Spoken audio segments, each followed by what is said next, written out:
Do you want to have a home business or do a side hustle? Well, in this video, I wanted to share with you guys the kind of side hustles my wife and I went through in order to make some extra money. Now, some of the side hustles did really well and some that didn't do so well. And that's because of the fundamental business strategy that you take on when you do start these side hustles.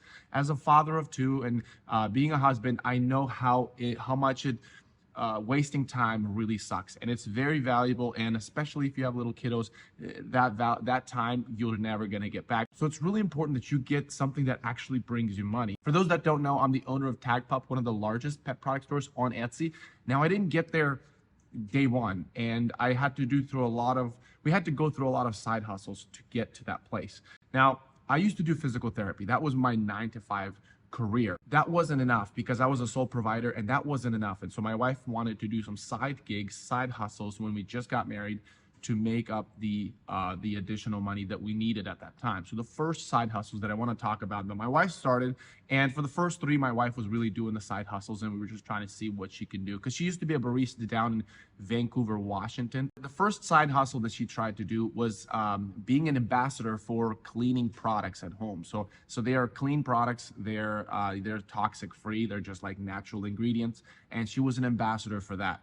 Problem with that was because you really have to be that person. And we all know that person that either selling beauty products, right? Your Instagram is sacrificed to the ambassador gods. And so that's where we had to shut it down because my wife just moved into town.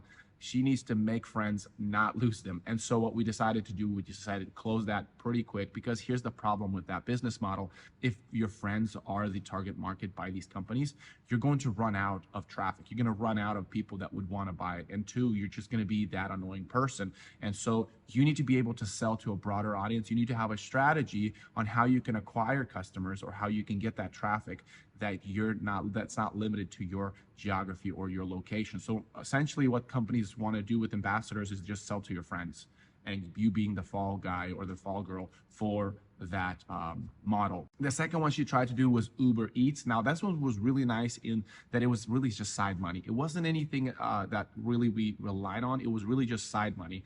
And what was nice about it, we would oftentimes just go to a date, and my wife would just, towards the end of the date, she would turn on her notifications and some orders would come in, and it would be like a restaurant next door that was on the way to going home. So she would pick up that order and drop it off, which was pretty much, it was kind of like a supplement that we paid less for our dinner tonight, which was really nice. The problem with that was when taxes come around, they really take a lot. It's the way your tax account is set up is not in your favor. You're going to be taxed to the britches because essentially we did the math. She was getting about $5.50 per hour, which is really not, you're not going to get rich or you're not going to get any money. You're just literally, it's just side money. You need some extra groceries, you just do it, but you just know that you're not getting as much as you think you are.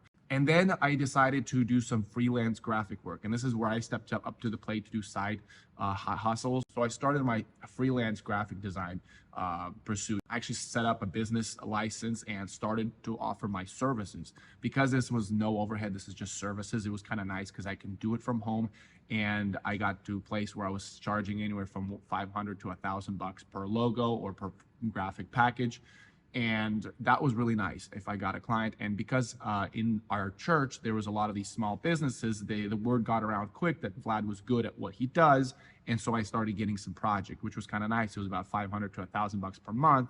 That really helped out. And so, but it was inconsistent. There's times that there was nobody calling in, and there's time that somebody would, like 5 different people would come in or call in and want me to do their project, which I was way too busy. And so what I needed is a retainer client. And that's when I came across these guys that sold on Etsy, and they had continuous work for me. And so they gave me about 20 hours per week on as a retainer. Now, at this point, I saw the potential in Etsy, and I decided to do half the work at PTA and do kind of half and half. And during that time, my wife decided to be an ambassador again, but this is a different way. We decided to go differently about it. She got on this Arbonne. It's a shakes. It's like you lose weight and it's, cleanse kind of a product. And she just used it for herself. It was no intention of actually selling the product. She started using it for herself, and she lost like north of 30 pounds. and really great results. People are just asking her, wow, what did you do? And we both kind of thought like, hey, why don't we just monetize this moment? And we decided to look into if they have an ambassador program. They sure did. And my wife was able to capitalize on that kind of a wow factor by her friends and offer the package to other people, which was kind of cool. But again, it's the same business model. You become that person. So that only lasted for how long we were able to monetize it. So, and then once she was, once the hype kind of died down, everybody just, saw my wife, like, this is her normal. She was always like this. That's when we decided to, like, we'll stop being the ambassador for this product. And at that point, my wife and I started our Etsy business because we saw the potential of Etsy, and I was working for these guys and I saw what I was doing to their business with my designs, that I was designing products and finding products, doing my product research for them that really benefited their business. And I thought, hey, why not do it for myself? Everything else was history. Now, the last recent side hustle my wife is doing is now because she loves it, not because she has to, because our business is doing pretty well to where we can support our family on just this business, because it is really been a big blessing. Etsy has been an opportunity for us to be able to, where I can be the sole provider. And my wife wanted to do now what she loves to do. And because she was a barista before, and we both are obsessed with coffee, we love local roasters. And so she decided to do coffee catering. So she would go to weddings, events, and she would cater with coffee. So we got a coffee cart, got a machine, and we both do it most of the time because we love it. And that's a side hustle that has been really nice because it is a service-based business, which means you get a lot more profit. It's not like you have to have much of the inventory beforehand. You do buy coffee and the ingredients that you need to have when the event comes, but you buy that after you charge the customer for the first half of the invoice. And then once you're done, you get the full amount. The profit margin is so nice, and you're doing something that you love, and it makes the whole environment of who you are as a person will attract friends, attract people to you as a person.